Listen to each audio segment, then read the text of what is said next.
वंदे मातरम। ॐ नमो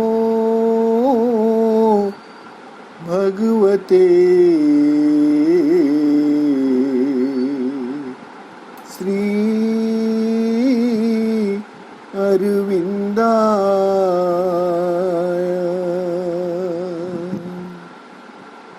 ॐ नमो भगवते श्री अरविंदाय।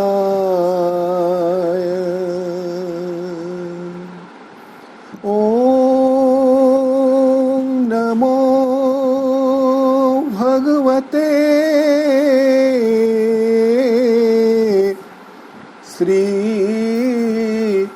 अरविंदाय।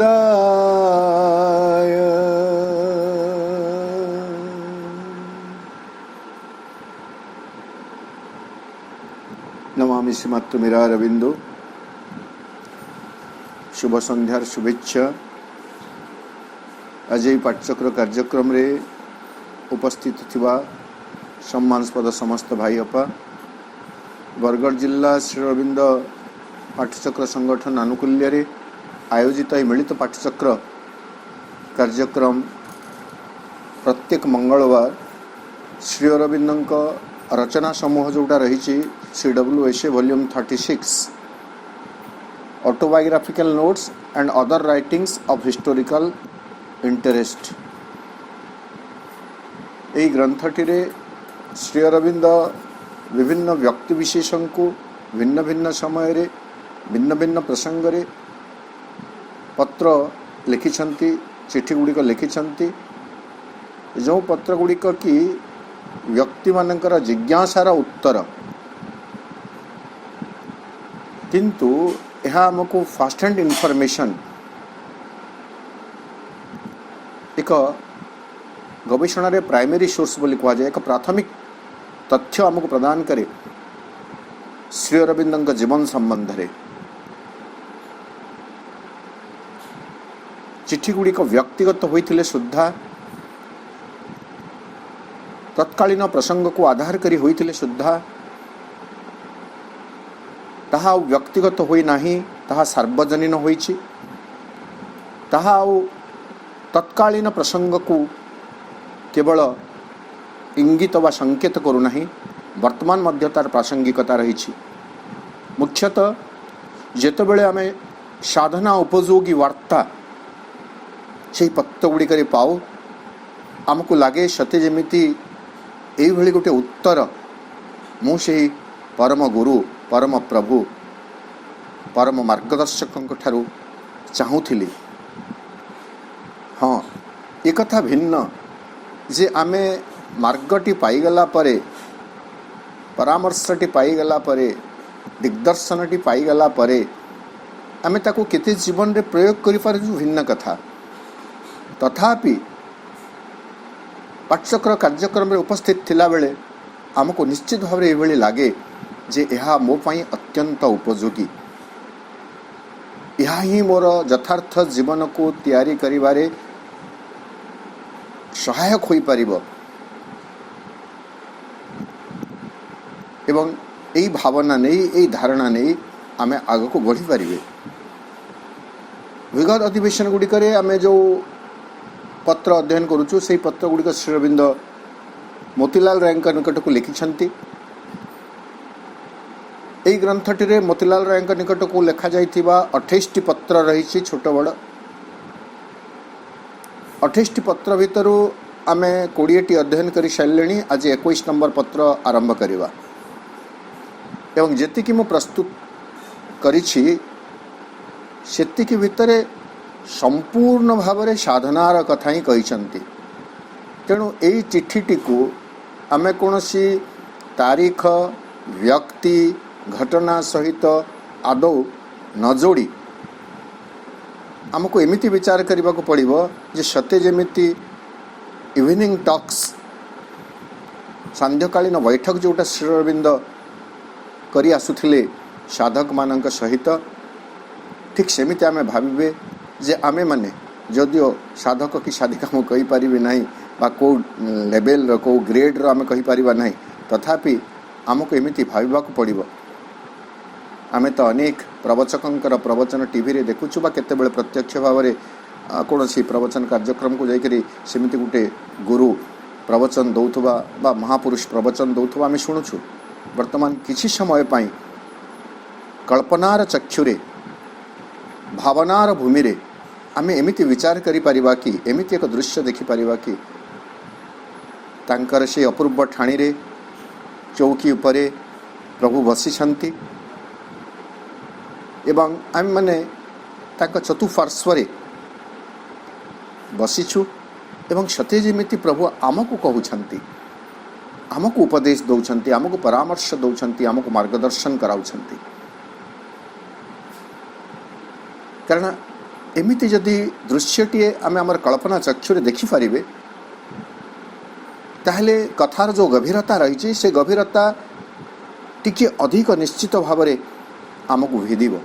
खाली शुणिबा एवं कल्पनारे हो पछे दृश्यटी को अनुभव करवा ए दुई भितर किछिटा पार्थक्य मु निजे अनुभव करे। मो साइकोलॉजिकली मनस्तात्विक दृष्टिकोण कहि परिबे नै जे यार प्रभाव कहा पई केते अछि, किंतु स्वतंत्र भाव में मु जेतेबेले मो पई विचार करे कथाटी को आमे जदि देखिबाकू चेष्टा करिवे दृश्य सहित जोड़िबे ताहले कथार प्रभाव तार जो गुण अच्छी क्वालिटी अच्छी ताहा टिके बढ़ी जाए भली मते लागे। आउ कौन सी भूमिका न करी आम सीधा सड़क चिठी भीतर को आसवा। 21 नंबर चिठीटी प्रभु लिखुंट 1918 1919 तारीख नहीं मास नहीं एवं आम जदि व्यवधान देखिए व्यवधान टी भी बहुत गोटे वर्षर व्यवधान 1918 जदि आरंभ होती 1919 जदि शेष रही 2 वर्ष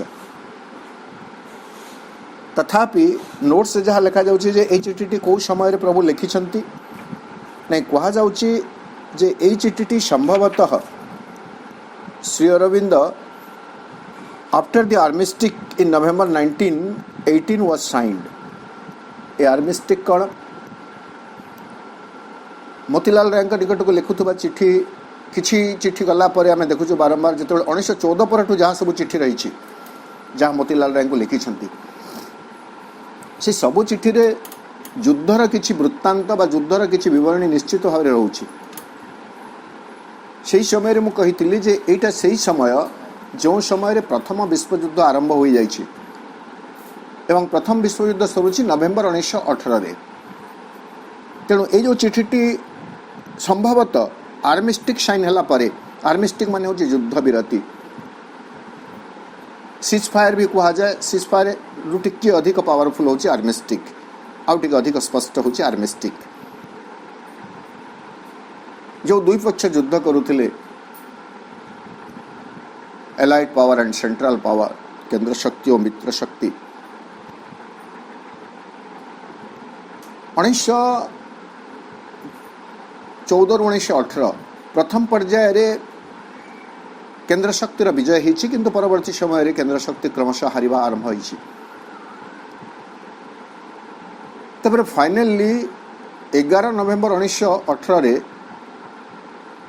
आर्मिस्टिक बा युद्ध विरति स्वाक्षर होछि दुई दल भितर एवं युद्ध गोटे समाप्ति अवस्था को आसुछि। तेणु यही भितर ये चिठी लिखाई बोली नोट्स लिखा होछि, अर्थात आम जब देखिए नवेम्बर 1918 पर एवं 1919 मसीहार कौन सी माने अर्धा पक्ष जब जून भितर यदि लिखाई थाई पारे, केवल उल्लेख करा जाइछि नोट्स रे, किंतु युद्ध कथा यदि पछरे थिबो मु कहि परिबि नाही। चिठीटी रे युद्ध किंबा भारतर स्वाधीनता संग्राम किंबा आउ कौन सी किछि एभली विशेष उल्लेख करा जाऊ नाही। साधनार कथा कह केवल गोटे माने स्केंट गोटे अति स्वल्प किछि रेफरेंस अच्छी नहले बाकी सब कथा साधनार कथा कह जाउछि जहाँ आम समस्तंक पई निहाती भाव में उपयोगी। कौन चिट्ठी आम आरंभ करवा डियर एम। चिट्ठी आरंभ कला बेलू आम एक कथा देखी जे मोतीलाल को स्पष्ट भाव में मोतीलाल बोली श्री अरविंद लिखुना संबोधन करूना बा इति बोली आम जो चिट्ठी शेष लिखु से निजक संपूर्ण निजर ना लिखुना केतबेले एजी लिखिं एवं केतबेले काली बोली मध्य लिखिं एवं यही चिट्ठी से निजको काली बोलिक कहते। कालीर अर्थ गणेश काली हो न पारे, काली भी जड़े व्यक्तिर ना, कालिंदी चरण, काली चरण, काली प्रसाद एमती बहुत ना अच्छी किंतु किछि नहीं, काली चरण नहीं कि कालिंदी चरण नहीं कि काली प्रसाद नहीं, केवल काली लिखुंट। अनेक गुड़े चिठी शेष श्री अरविंद निजक काली बोली वर्णना करिसेंती।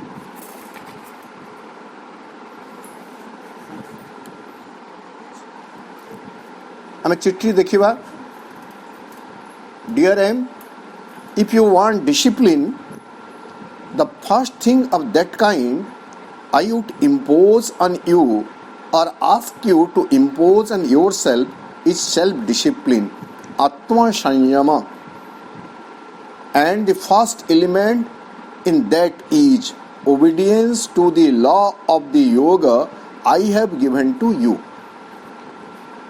प्रथम पैराग्राफ और प्रथम वाक्य हुए तो तांक चिट्ठी रे मोतीलाल राय योग साधना पाई कौन सी एक श्रृंखला विधान कथा प्रभु तांको बतई दियंतु एक कथा से लिखिथिबे बा चाहिथिबे जे साधना रे मो एक श्रृंखला आचरण करने को चाहूँगी, दयाकोरी मत श्रृंखलार कथाटी बतई दियंतु। जदि एमिति लिखिथिबे, कारण उत्तर रे सेमिति कथा हमको जना पड़ुछि। प्रभु लिखुंट इफ यू वांट डिसिप्लिन, तमें जदि प्रकृत में श्रृंखला चाहूच, the first thing of that kind I would impose, ताले सर्वप्रथम श्रृंखला जहाँ मु तुम उपरे इम्पोज दाबी करि पारिबी, लदी दे पारिबी, किंतु पुणी सुधारुचंती कारण एभली इम्पोजिशन माँ एवं श्री अरविंदर जोगर आदौ आम जोगरे देखा पाऊना। कौन सी इम्पोजिशन कथा कहती ना, बाध्यबाधकता ना, किंतु हुए तो मोतीलाल राय जदि लिखिथिबे जे मते बतई दियंतु, मते शिखई दियंतु, मते जणई दियंतु जहाँ मु आचरण करी, तो श्री अरविंद कहते जदि तुम्हें चाहूच ताले जो भली एक श्रृंखला मु तुम उपरे आरोप करि पारिबी बा तुम उपरे लद दे पारिबी बा तुम्हें आचरण कर बोली बाध्य करि पारिबी, इम्पोज को जो आम से भाव में बुझे, किंतु तापर करेक्शन भी कर श्री अरविंद और ask you to impose on yourselves, किंबा मु तुमको यही परामर्श देवी जे यही श्रृंखलाटी तमें निज पाई निज उपरे प्रयोग करि पार। इम्पोज बिल्कुल लद, अगर इम्पोज अर्थ हो कठिन भाव में, अनमनीय भाव में निज उपरे यही श्रृंखलाटी को तुम्हें आरोप करि पार, प्रयोग करि पार। से श्रृंखलाटी कौन? इज सेल्फ डिसिप्लिन, आत्म श्रृंखला। आउ टिके ताको श्री अरविंद निजे आमर संस्कृत भाषा रे लिखिले, इटालिक्स लेटर चिठी रे अच्छी आत्म संयम। मैं ताको अनुवाद करूना, ये श्री अरविंद शब्द, यही शब्दटी भी चिठी रे अच्छी आत्म संयम। आत्म संयमर अर्थ होची निज पाई निजे संयमता आचरण करिबा, अन्य के बतई दब नहीं, अन्य के वाड़ी धरी नाली आखि देखई हुकुम जारी करी कहीदे पारिब नहीं। व्यक्ति निजे निज पाई एक आत्म श्रृंखला प्रस्तुत करिब एवं से आत्म श्रृंखला ता द्वारा प्रस्तुत होता श्रृंखलार अनुसरण करी से जोग मार्ग रे आगे जाई पारिब। एभली गोटे कथा माँ वॉल्यूम 12 रे मध्य कहउछंती। माँ जदि आम शिक्षा प्रसंग देखा द्वादश खंड रे माँ कहउछंती, एक्जेक्ट वार्डिंग मु कहू नहीं, किंतु माँ कहउछंती व्यक्ति को कौन सी बाह्य श्रृंखलार आवश्यकता नहीं, तार जीवन को भित्ति करी, तार जीवनचर्या को भित्ति करी, कारण प्रत्येक व्यक्तिर जीवनचर्या अन्य ठारू भिन्न। बोध वैशेषव योग वा लाइट जोग जोग प्रदीप कि जोगाधार रे श्री अरविंद लिखुछंती जे समस्तंक पई प्रযোज्य एक साधारण नियम एई जोगरे नाही। श्री अरविंद जोगरे कौनसी गोटे कॉमन रूल जे एटा समस्ते आचरण करने विधेय एमती कौन लदी दि जाऊ ना। तेणु व्यक्ति चरित्र भिन्न भिन्न। हाँ कॉमन रूल कहले आम कौन करेंगे आस्पृहा समस्त को करने को पड़ो किंतु से आस्पृहा केतेबेले किए कौ ढंग से कर तार क्वालिटी श्री अरविंद कहीदेले अनफलिंग एस्पिरेशन इंटीग्राल एस्पिरेशन वर्तमान व्यक्ति निश्चित करिवो जे से भली गोटे आस्पृहा ताकू करिवार अछि से तापरे प्रयासटा ता निज स्वभाव रे करिवो समर्पण करिवार अछि व्यक्तिटी निज प्रयास अनुसार करिवो प्रत्याख्यान करिवार अछि व्यक्ति सचेतन भाव रे प्रत्याख्यान करिवार अभ्यास करि परिवो। तेणु माँ कहते प्रत्येक व्यक्ति निज पई एक श्रृंखला प्रस्तुत करिवे एवं सही श्रृंखलाटी को निज उपरे आरोपित करी तार पालन करिवे। किंतु माँ आउ दुईटी कथा भितर कहते जे सही श्रृंखलाटी किंतु नमनीय होइथिबा दरकार। नमनीय अर्थ आवश्यक स्थले श्रृंखला रे किसी परिवर्तन करा जाई पारुथबा दरकार। कारण आमर जीवन स्रोत सब बेले समान गति रे प्रवाहित हुए नहीं। केतेबेले कौन से प्रतिबंधक आमर गति को अटकाई दे पारे। घटनावली आमको किसी समय पाई स्थाणु कर दे पारे। तो से भली समय रे आमको किसी परिवर्तन रो आवश्यकता भी रही। किंतु तापरे आउ गोटे सबुठु चरम कथा जोटा कहले श्रृंखला को नेगिरी प्रथम कथा है तो निज पाई निजे श्रृंखला तैयारी मु केतेबेले उठिबी केतेबेले खाइबी केतेबेले गाधोइबी मोर जीवन शैली को देखिकरी मोर पारिवारिक अवस्था को देखिकरी मोर परिवेष्टनी को देखिकरी मु मो पाई तैयारी कली ठीक। किंतु एते भी रिजिड भी नहीं जे ताहा परिवर्तन करा जाई परिबा नहीं आवश्यक स्थले। दुईटी कथा तो ठीक लगिला किंतु तृतीय कथाटा प्रकृत रे संयमतार कथा। तृतीय कथारे माँ कहते जे परिवर्तन करिवार स्वाधीनता अच्छी बोली जेमिति बारंबार ताकू परिवर्तन करा न जाए अहेतुक भाव रे अकारण रे ख्याली खाम ख्याली भाव रे तार जेमिति परिवर्तन आवश्यक स्थले परिवर्तन हेबो किंतु परिवर्तन करिवा पई अनुमति देइछंती माँ बोली मोर मन इच्छा मो जेतेबेले पारी सेतेबेले परिवर्तन करिवि या भी हेबो नाही। तेणु जोग साधना रे वाहिक श्रृंखला अपेक्षा सर्वप्रथम साधनार मंत्र जोटा आम पाई प्रभु देले ताहा हेउची आत्म संयम निजे निज को संयमित करिवा निजर मन को चिन्हिवा निजर प्राण को चिन्हिवा निजर शरीर जहाँ सब दोष त्रुटि अच्छी चिन्हिवा एवं तार निराकरण पाई तार समाधान पाई कौ भली श्रृंखला आवश्यक से कथा आमको करिवार बहुत आवश्यकता रही गुरुत्व रही। तेणु श्री अरविंद ए जगह मोतीलाल राय को कहते जहाँ तुम्हें मु तुम उपर इम्पोज करी बा तमें निजे निज उपर इम्पोज करी ताहा होची सेल्फ डिसिप्लिन आत्म संयम and the first element in that is आत्म संयमर प्राथमिक सूत्र कण प्रथम सूत्र कण प्रथम मंत्र कण obedience to the law of the yoga I have given to you जो योग साधनार विधान मु तुमको देइछि सेही योग साधनार विधान प्रति अनुगत हेबा ओबीडिएंट विश्वस्त हेबा। आगु आम देखीचु वेदांत योग कथा श्री अरविंद कहते मोतीलाल राय को पूर्ण इंटीग्राल योगर कथा कहते मोतीलाल राय को बा आमे भी प्रकारांतरे एते दिन अध्ययन रे जदि आचरण करने को केते सक्षम होइछु से कथा कहि परिबा नै मोटा मोटी भाव आम जानिछु इंटीग्राल योगर लॉ कण विधान कण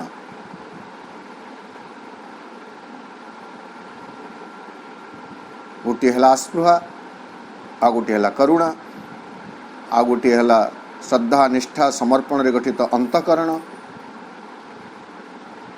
आ गोटे है अस्पृहा प्रत्याख्यान समर्पण। यहाँ हूँ से ल श्री अरविंद जो योग कथा कहते से योगर ल से योगर विधान, तो ता प्रति आमको विश्वस्त होगा पड़ो।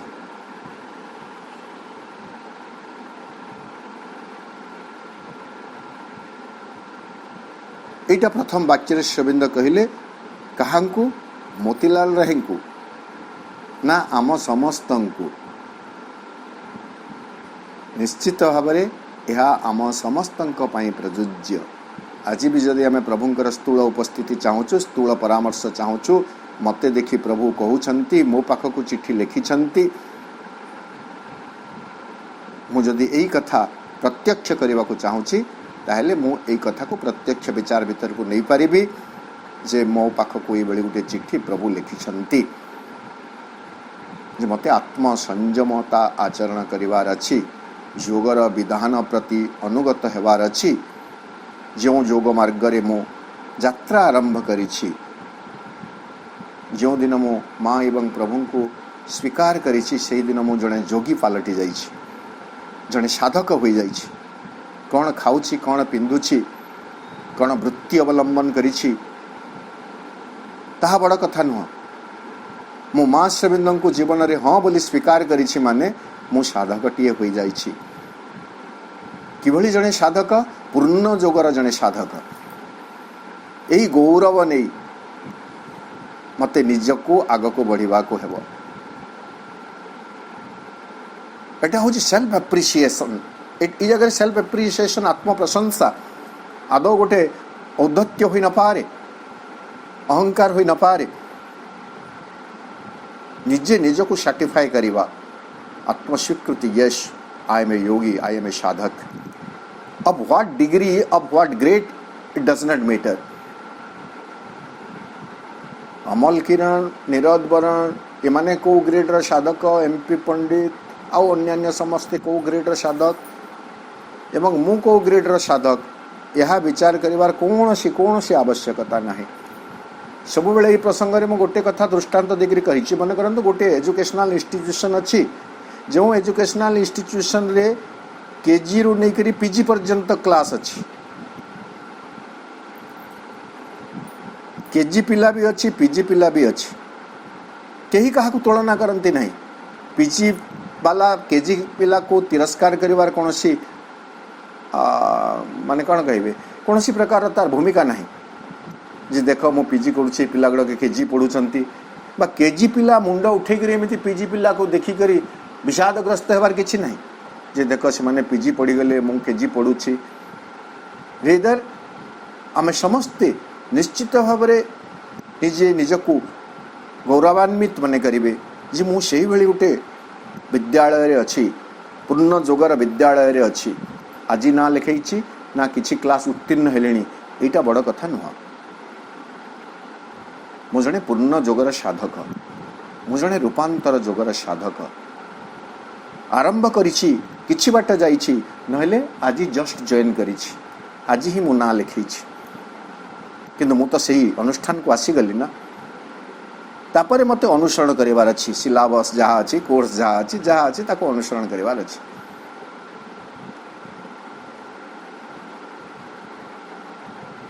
ठीक से भाई आम देखिए आत्म संयमता, यह उपर श्री अरविंद गुरुत्व दौरान एवं to be obedient to the law of yoga, योगर विधान प्रति विश्वस्त होगा कथा श्री अरविंद कहते। यह आम समस्त प्रযোज्य। द्वितीय वाक्य, if you bring in things which do not belong to it at all and are quite foreign to it, such as hunger strikes and vehement emotional revolt against the divine will, it is idle to expect any rapid progress. Shri Aurobindo, obedience to the law of the yoga I have given to you, एक कथा कहीं कही चंती यही धाड़ी रे बुझा पड़ुछि जे मु जो योगर विधान कही तुम्हें ता प्रति विश्वस्त हेबो। इफ यू ब्रिंग इन जदि ता भीतर को तुम्हें आउ किछि टाणी नहीं आसुछ things which do not belong to it से ही योगर विधान अंतर्भुक्त जो विषय वस्तु नुह जो आचरण नुह ताहा जदि तुम्हें ता भीतर को आनी आसीबो एट ऑल जहाँ आदौ से योग साधनार नियम भितर नाही आर क्वाइट फरेन टू इट किंबा विदेशागत गोटे तत्व से योग पाई तापर श्रीरबिंद दृष्टांत दौरान सच एज हंगर स्ट्राइक जोड़े दृष्टांत दौरान and vehement emotional revolt against the divine will सेतेबेले एई जगह मु कहली टिके रेफरेंस अच्छी हुए तो मोतीलाल राय हंगर स्ट्राइक करि थाई पारंती बा हंगर स्ट्राइक पाई तांगर वैप्लविक बंधु माननकु अनुगत माननकु से प्रवर्ताई थाई पारंती घटना कौन घटी तो आम कहीपर ना कि 1918-19 एक कथा जब आम देखिए यही समय भूख हड़ताल बोल आम जहाँ को कहूँ hunger strike satyagraha to keep on fasting ये गोटे प्रसंग आसी जाइथिलानी भारतर राजनीति को महात्मा गांधी आसिला पर एटा आसिला नहले आगरू कि भूखरे रहू नथिले अनशन करू नथिले जो मॉडरेट्स माने थिले नरमपंथी माने थिले सेमाने हारी गुहारी करुथिले एवं एक्सट्रीमिस्ट माने जो माने थिले चरमपंथी माने जो माने थिले सेमाने कड़ा कथा कहूथिले कड़ा कथा लेखुथिले एवं बंदूक चलौथिले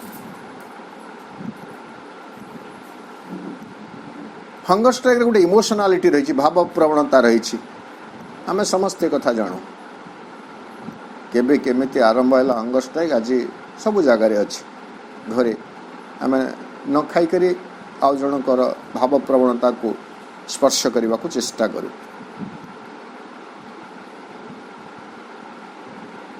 तेणु तुम यही योग साधना को आणिक जब हंगर स्ट्राइक भाया गोटे जिनस पसैब यही योग साधना आचरण करी it is foreign to it यही योग साधना रे हंगर स्ट्राइक कौन भूमिका ना एवं बरं आम जब आउ टे स्पष्ट भाव में जावा ये जगह हंगर स्ट्राइक तो से स्वाधीनता संग्राम निश्चित भाव गोटे विषय वस्तु हो ना हंगर स्ट्राइक शब्द श्रीरबिंद उल्लेख कर नथांते किंतु योग साधनार कथा एवं योग विधान कथा जब आम देखिए श्रीरबिंद कहते जे कौनसी भी योग यथेष्ट खाद्य और यथेष्ट निद्रा बिना साधना करिबा आदौ स्पृहणीय नुह वांछनीय नुह बा आदौ संभव हो पारिब नाही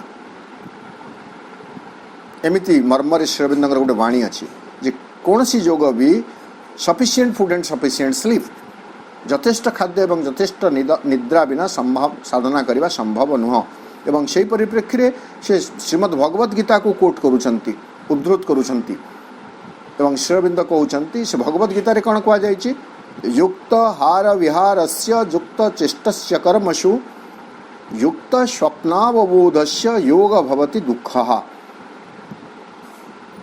आहार रे संयमता युक्तर अर्थ संयमता गलिया मेठारे बुझिबा युक्त हार बा युक्त आहार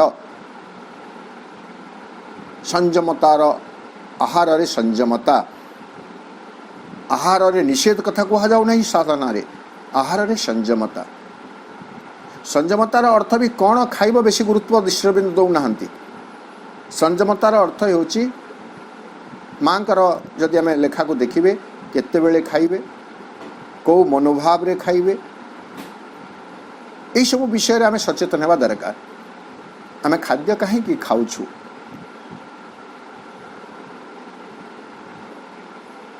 ये विषय रे हमको सचेतन होबार अच्छी निर्दिष्ट समय खाद्य खाइबा किंतु आम यदि देखिए सबू जाक आजिकाली जीवन शैली रे पलटि जाइछि ठीक समय ठीक प्रकार खाद्य आम खाई पारु ना खाद्य रे हमर अनियमितता रही असंयमता रही तेणु आम योग साधना करि पारु न तो श्रीरबिंद कहले युक्त गीता को कोट करी श्रीरबिंद न से कृष्ण कहते किंतु श्रीरबिंद कोट करुछंती युक्त हार विहारस्य युक्त चेष्टस्य विहार अर्थ कर्म एवं निद्रा दुईटा को विश्राम दुईटा को बुझिबा खाइबा माँ जोटा को कहते से शिक्षा प्रसंग रे शरीर शिक्षा कहते शारीरिक शिक्षा शारीरिक तपस्या कहते शारीरिक तपस्या पंचविध तपस्या शरीर खाद्य निद्रा व्यायाम कर्म ब्रह्मचर्य ଏଇଟା ଗୋଟେ ଶୃଙ୍ଖଳା। ତେଣୁ ଆହାରରେ ସଂଯମତା, କର୍ମ ଓ ନିଦ୍ରା ବିଶ୍ରାମରେ ସଂଯମତା, ଯୁକ୍ତ ହାର ବିହାରସ୍ୟ ଯୁକ୍ତ ଚେଷ୍ଟସ୍ୟ କର୍ମସୁ, କର୍ମ ସକଳରେ ମଧ୍ୟ ଆମକୁ ସଂଯମତା ପୂର୍ବକ ସମ୍ପାଦନ କରିବାର ଅଛି। ସଂଯମତାର ଅର୍ଥ ହେଉଛି ଅହଙ୍କାରୀ ଭାବରେ କର୍ମ କରିବା ନାହିଁ। ଯୁକ୍ତ ସ୍ୱପ୍ନାବବୋଧସ୍ୟ, ଏ ଜାଗାରେ ନିଦ୍ରା ଆସିଗଲା।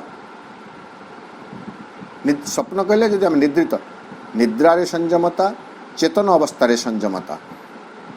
ଯଦି ପ୍ରତ୍ୟେକ କ୍ଷେତ୍ରରେ ଆମେ ସଂଯମତା ଆଚରଣ କରିପାରିଲେ, ଯୋଗ ଭବତି ଦୁଃଖ, ଯୋଗ ଆମ ପାଇଁ ସକଳ ଦୁଃଖର ଅପନୋଦନକାରୀ ଏକ ତତ୍ତ୍ୱ ହୋଇଯିବ। ଆଉ ନ ଖାଇ ନ ପିଇ ନ ଶୋଇ କେମିତି କେଉଁ ପୌରାଣିକ ପରମ୍ପରାରେ କେବେ ହେଲା, ଠିକ୍ ଅଛି ଆଜିକାଲି ଆଧୁନିକ ଯୁଗରେ ଫାଷ୍ଟିଂ, ୱିକଲି ଫାଷ୍ଟିଂ, ଫୋର୍ଟନାଇଟଲି ଫାଷ୍ଟିଂ, ଏସବୁ କଥା ବି ଅଛି। କିନ୍ତୁ ଟୋଟାଲ ଫାଷ୍ଟିଂ କଥା କୌଣସି ଜାଗାରେ କୁହା, ଟୋଟାଲ ଆମେ ଯାହାକୁ ନିର୍ଜଳା ବୋଲି କହୁ, ନିର୍ଜଳା ଉପବାସ ଏଇଟା ଶରୀର ପାଇଁ ବେଶୀ ଉପଯୋଗୀ ନୁହଁ। ସେ ଯାହା ହଉ ଆମେ ସେ ଜାଗାକୁ ବର୍ତ୍ତମାନ ଯିବା ନାହିଁ। ବର୍ତ୍ତମାନ ଯେଉଁ କୁହାଗଲା ହଙ୍ଗର ଷ୍ଟ୍ରାଇକ୍, ହଙ୍ଗର ଷ୍ଟ୍ରାଇକ୍ କଲେ କ'ଣ ହେବ?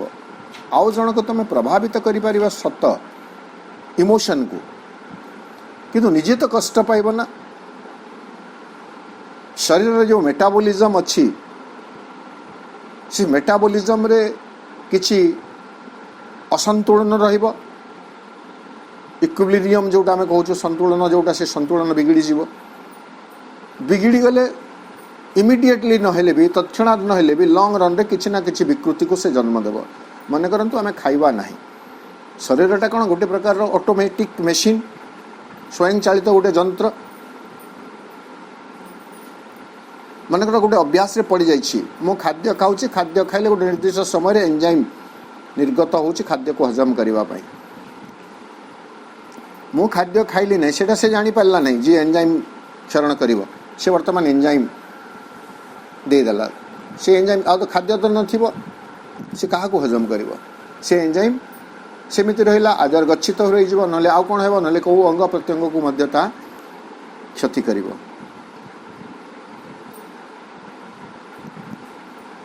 ଜୁଲୋଜିକାଲ ବା ଶରୀର ତତ୍ତ୍ୱଗତ ଫିଜିଓଲୋଜିକାଲ କୌଣସି ମାନେ ବର୍ଣ୍ଣନା ମୁଁ କରିପାରିବିନି, କିନ୍ତୁ ଆମେ ଅନୁମାନ କରି ଜାଣିଯିବେ।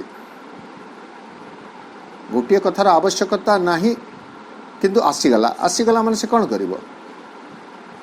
କିଛି ନା କିଛି ବିକୃତି ହେବ ହିଁ ହେବ।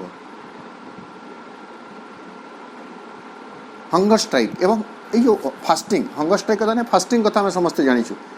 ଶ୍ରୀଅରବିନ୍ଦ ଜେଲରେ ଥିଲାବେଳେ କିଛି ଦିନ ଫାଷ୍ଟିଂ କରିଥିଲେ, କିଛି ଦିନ ଅର୍ଥ ଦୀର୍ଘ ଦିନ, 10 ଦିନ ଖଣ୍ଡେ। ଆଉ ଯେତେବେଳେ ଶଙ୍କର ଚେଟ୍ଟିର ଘରେ ରହୁଥିଲେ ପଣ୍ଡିଚେରୀରେ, 21 ନା 22 ଦିନ ହଙ୍ଗର ଷ୍ଟ୍ରାଇକ୍ କରିଥିଲେ, ହଙ୍ଗର ଷ୍ଟ୍ରାଇକ୍ କହୁଛି ଫାଷ୍ଟିଂ କରିଥିଲେ। କ'ଣ ପାଇଁ ଫାଷ୍ଟିଂ କରିଥିଲେ? ନାଇଁ, to know the efficacy of fasting, the utility of fasting. ପ୍ରକୃତରେ ଉପବାସର ଉପଯୋଗିତା କ'ଣ ଅଛି ଜୀବନରେ, ଶରୀରରେ, ତାକୁ ପରୀକ୍ଷା କରିବା ପାଇଁ ସେ ନେଇଥିଲେ। ଏବଂ ଶ୍ରୀଅରବିନ୍ଦ କହୁଛନ୍ତି ନାଇଁ, ନଥିଙ୍ଗ। ଲୋକେ ଉପବାସ କଲେ ଯେମିତି ଟିକେ ଦୁର୍ବଳ ଅନୁଭବ କରନ୍ତି, ଲେଜିନେସ୍, ଥକାପଣ ଅନୁଭବ କରନ୍ତି, ସେମିତି କିଛି ନାହିଁ। ତାଙ୍କର ୟୁଜୁଆଲ କାମ ଯେମିତି କରିବା କଥା ଶ୍ରୀଅରବିନ୍ଦ କରୁଥିଲେ during the time of fasting, during the course of fasting.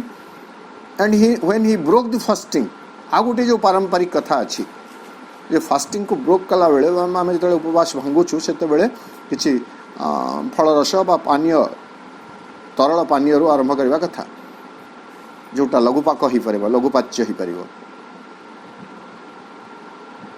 ସେମିତି ନାହିଁ। ଶ୍ରୀଅରବିନ୍ଦ କହିଲେ ନାହିଁ, ଯେଉଁଦିନ ମୁଁ ଫାଷ୍ଟିଂ ବ୍ରେକ୍ କରୁଛି ସେଇଦିନ ଯେତିକି ଖାଇବା କଥା ସେତିକି ଖାଇଛି, କୌଣସି କିଛି ଅସୁବିଧା। ସେଇଟା ଶ୍ରୀଅରବିନ୍ଦ ନିଜ ଶରୀରରେ ତାକୁ ପ୍ରୟୋଗ କରି ତାର ପରିଣାମ, ତାର ରିଜଲ୍ଟ କ'ଣ ହେବ ଜାଣିବା ପାଇଁ କରିଛନ୍ତି। କିନ୍ତୁ ସେସବୁ ଆମେ ସେହି ପ୍ରକାରର ଗୋଟେ ଭୂମିରେ ନ ପହଞ୍ଚିବା ପର୍ଯ୍ୟନ୍ତ ଆଦୌ ଆମେ ଅଭ୍ୟାସ କରିବା ଉଚିତ ନୁହଁ। ତେଣୁ ଶ୍ରୀଅରବିନ୍ଦ କହିଲେ, ତୁମେ ଯେଉଁ କରୁଛ ହଙ୍ଗର ଷ୍ଟ୍ରାଇକ୍, ମୋତିଲାଲ ରାୟଙ୍କୁ ଲେଖୁଛନ୍ତି, it is foreign to the law of yoga which I have prescribed you.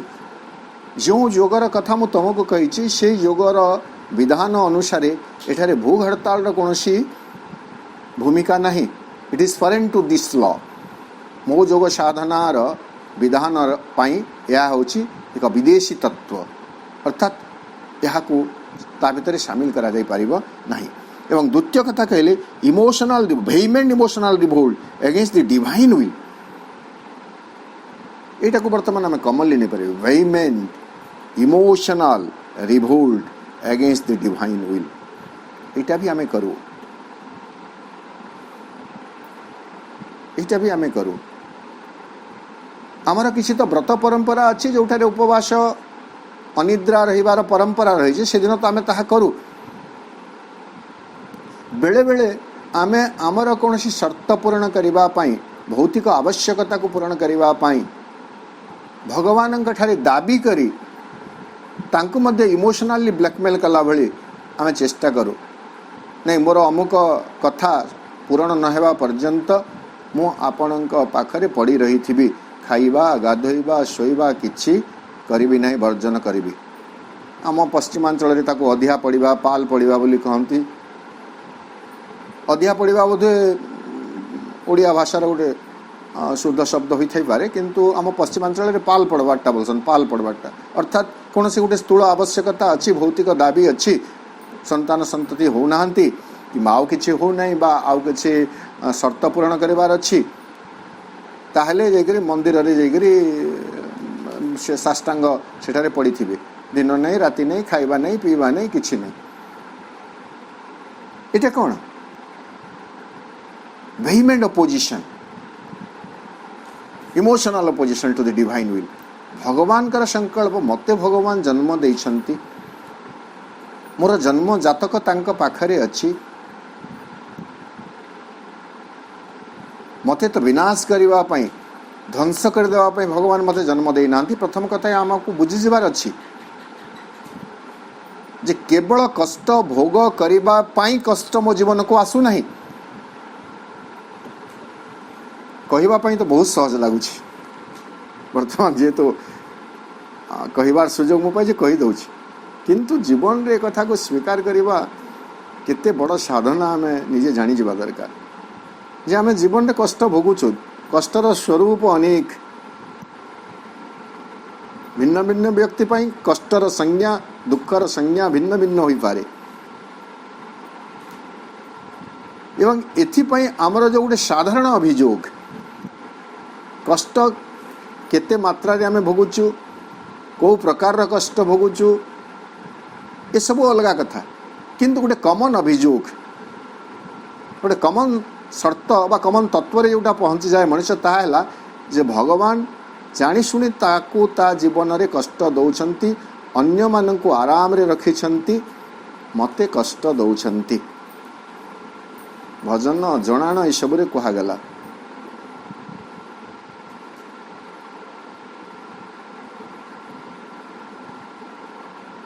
जे समस्तंकु सुख देइछंती, समस्तंकु ऐश्वर्य देइछंती, जश देइछंती, कीर्ति देइछंती, मते केवल भगवान देई नाहंती. मो भाग्य रे केवल कष्ट लिखि देइछंती. जीवन रे केते दिन केते कष्ट मु भोगिली ताको विचार करिवा पूर्वरु मो भगवान को एभली अभियोग करे एवं तापरे दाबी करे जे मोर कष्ट दूर न हेबा पर्यंत मु खाइबी नाही, मु शोइबी नाही, कंटारे पड़ी रहिबी, खरारे सिझिबी, ठंडारे बुड़ीबी. केते प्रकार साधना भगवान को साक्षी रखी भगवान को दुहाई दे. एटा हमर अज्ञता ना विज्ञता, अज्ञ मनीष आमे. साधारण व्यक्तिटीए को प्रशासन को व्यवस्था को प्रभावित करबा पई मु एमिति भूख हड़ताल कि आउ कण कली या द्वारा जे मु भगवान को भी प्रभावित करदेवी यही धारणा नहीं मु कौन ना कौन प्रकार प्रयास करुच्ची. एवं डिवाइन विल रो अपोजिशन, डिवाइन विल रो मु कौन करुच्ची ता विरुद्ध विद्रोह करुच्ची. किंतु मु जानी जावा कथा डिवाइन विल को, डिवाइन टा तो डी स्मॉल रे अच्छी, विल टा किंतु कैपिटल डब्ल्यू, अर्थात दिव्य इच्छा. मो पाई भगवानंकर एक संकल्प रही, मो पाई भगवानंकर एक विधान रही। जितेबाला भगवानंकर विधान को मु मो जीवन रे बुझीजी स्वीकार करिनेबी, सेतेबेले मो जीवन एक अनुकूल प्रवाह रे प्रवाहित हेबा आरंभ होई जिवो। आम जीवनर अनुकूल गति सेतेबेले आरंभ हेबो जेतेबेले आम पाई भगवानंकर संकल्प कौन से कथा को आमे बुझीबा को सक्षम हेबे। किंतु आम विचार तो बड़ अद्भुत। भगवान मते ठारे जन्म देइछंती कौन पाई? अर्थ उपार्जन करिवा पाई, साधु असाधु उपाय। अर्थ उपार्जन जी जो भूमिका अछंती, जो जगार अछंती, मु हाराहारी कथा कहूँ, समस्त कथा कहू ना, एक्सेप्शन भी बहुत अछंती। जी जो जगार अछंती ठीक अच्छे परिश्रम करती, बेले बेले आम कहूँ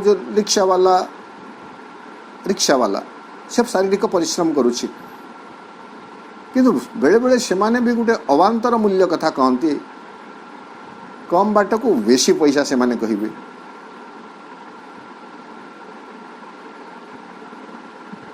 आउ चाकरिया मानकर कथा तो न कहले भल, दरमा मिलुची तापरे उपरी। एथिपाई मते भगवान जन्म देइछंती, जीवन बंचिबा पई जीविकाटीए देइछंती। जीविकाटी को मु सच्चोट भाव में साधुतापूर्ण उपाय रे बंचिबी ना सुजोग पाइछि बोली मु तार दुरुपयोग करिबी। लोकं को शासन करिबा पई क्षमता पाइछि बोली मोर स्वार्थ को पूर्ण करि पारिबी ना लोकं पाख को जीवी। मोटामोटी भाव यदि कहे संप्रति राजनीतिर कथा, गणतांत्रिक व्यवस्थार कथा, भोट पाई घर घर बुलिबा दरकार ना भोट पाई करी विजयी हैला परे घर घर बुली समस्या बुझीबा दरकार। कौन सी नेता को जदि यही प्रश्न आम करवा ताहले तार उत्तर कौन पाइबा, सेठू आम जानीजे जे प्रकृत रे क्षमता आम सदुपयोग करुछु ना दुरुपयोग करुछु। मु जदि निर्वाचित हैला परे, क्षमतासीन हैला परे, मन करतु मु जने अध्यापक भाव में नियुक्ति पाइला परे मु जदि पिलांक पाखरे रहउछि, स्टूडेंट मानक पाखरे रहउछि, तांक कथा बुझुछि, ताहेले आपे से माने मोते श्रद्धा एवं प्रशंसा करिवे, सम्मान करिवे। आ पिलांक ठारू मु जदि दूरेई जाउछि ताहेले मु मोर कर्तव्य अवहेला करुछि। तेणु राजनेता को पचारे, कलेक्टर हो, एसपी हो, जी हूँ, पुलिस अधिकारी हूँ, लोकं भल मंद कथा से बुझापी अच्छा ना लोक मैंने आम जो कह कलेक्टर को दाबी पत्र दिगला, एमएलए को एमपी को दाबी पत्र दिगला, कहीं प्रजा माने नागरिक माने दाबी पत्र कहीं देवे? Collector is there, he has his agency. Collector अच्छा गोटे जिले में मन करूँ सब डिविजन रे जड़े जड़े सब कलेक्टर रहिले बा आम एसडीओ बोली रहिले बोली कहले, तापर तल को बीडीओ रहिले, तहसीलदार रहिले, एमती पियन पर्यंत जब जीवे से माने कौन से अंचल समस्या जानू ना, से समस्या से माने कौन शासन को प्रशासन कल को जन दे पारे ना, एवं से ही समस्या से ही माने समस्यार अनुध्यान करी समस्यार समाधान करने प्रचेष्टा करेंगे ना जे आम अंचल रे पानीय जलर अभाव अच्छी बोली लोके मेली करेंगे, धारणा देवे, कलेक्टर ऑफिस सामने बसबे, तापरे कलेक्टर को दाबी पत्र देवे, तापरे कलेक्टर किसी ना किसी शर्त रखिए, दाबी पूरण हेबो। इटा कौन? Is it the divine will? यही गोटे संस्कार, यही गोटे समवेदना, सहानुभूति, दायित्व बोध, कर्तव्य परायणता केबे मनुष्य भितर जागी उठिबो? So we all are going against the divine will. We all are betraying the divine. But yet we must be thankful to the divine. आमे समस्ते भगवान इच्छा विरुद्ध रे जाउछु, आमे समस्ते भगवान प्रति विश्वासघातकता करुछु, किंतु तथापि गोटे दृष्टिकोण आमे भगवान निकट कृतज्ञ हवा जे भगवान आमको परित्याग करूना, ही हैज नॉट येट अबांडन्ड अस। आज पर्यंत मते भगवान परित्याग करी नाहंती, तो कथा सुनिबी नाही बुझिबी नाही बोली आखि कान बुझी देई नाहंती। For that I must be grateful to the divine. मनुष्य जाति एई भली एक महान वार्ता, महान सत्य प्रति जागरित हेबार आवश्यकता रही। आज कार्यक्रम रे अंशग्रहण करिथिबा सम्मानस्पद समस्त भाई अपन को मु नमस्कार जनाऊँगी, धन्यवाद ज्ञापन करुँची। माँ श्रीबिंद निकट कृतज्ञता जन रोची। वंदे मातरम। आज आम प्रथम पैराग्राफ गोटे पूर्ण वाक्य एवं आ गोटे वाक्यर अधांश आलोचना कले 21 नंबर चिठीर। आगामी अधिवेशन रे यही चिठीर आउ सब जो तात्विक दिग रही से सब को अध्ययन करने प्रयास करवा। किंतु अनुरोध रहिबो मते मिसई करी मु निजे निज को मध्य अनुरोध करुछि एवं आपण समस्त को अनुरोध करुछि जे माँ श्रीबिंद को केवल पढ़ी करी आमे जेमिति संतुष्ट हेबा नाही। पढ़ी सारा पर बढ़िबा पई हमको प्रयास करबा दरकार एवं यही प्रयास रे व्यक्ति जदि निजे बढ़ी पारु नाही, परस्पर हाथ धराधरी हुई परस्पर परस्पर सहयोगी हुई आमे आग को बढ़िबार प्रयास करिबा। किंतु बढ़िबा पई जेमिति हमर एक संकल्प थिबो, पढ़िबा पई जेमिति संकल्प अछि, पढ़ी सारा परे बढ़िबा पई मध्य संकल्प रहिबा दरकार।